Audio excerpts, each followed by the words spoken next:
I'm going to try to put this up here as a short because it seems to get out further. It seems like they can't restrict it. And what this is look here, it says Israel's legal system, separate laws for Jews and Arabs. Okay, so we're not in America and everyone is supposed to have equal rights, right? But now that they're using the language that certain things are privileges or that we no longer have rights, we have or it's not referred to as laws, it's referred to as rules, and these word games they're playing. So just hear me out on this.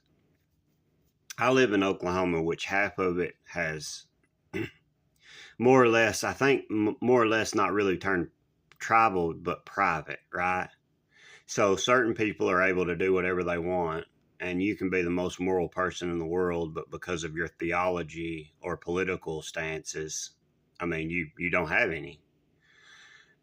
But specifically, I wanted to see about land ownership, and I think there's one that actually says gun rights. Did y'all know that Israel has some of the most restrictive gun rights in the world?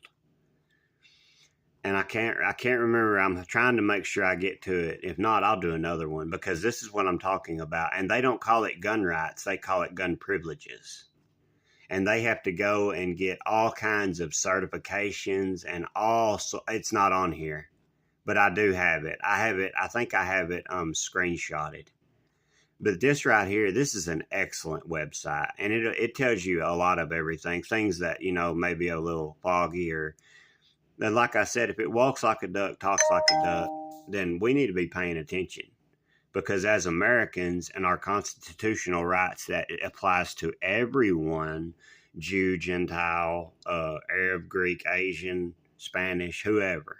It's supposed to apply for everyone, right? So why whenever they're starting to privatize and say that, but I thought guns was on here. I'm sorry, y'all. It's not. But I will try to do another one because I've got it screenshotted about how they're some of the most restrictive gun rights in the world. And I'm not saying that's here or it's even valid in this nation, but we do need to be paying attention, especially with all this privatization and how they are denying people their rights. I mean, and based on free speech. But it's just something that we all need to look at. And y'all have a good Monday. And I'm praying for your families, praying against war, violence, and things that we as Americans that doesn't benefit us not at all whatsoever. Y'all have a good Monday.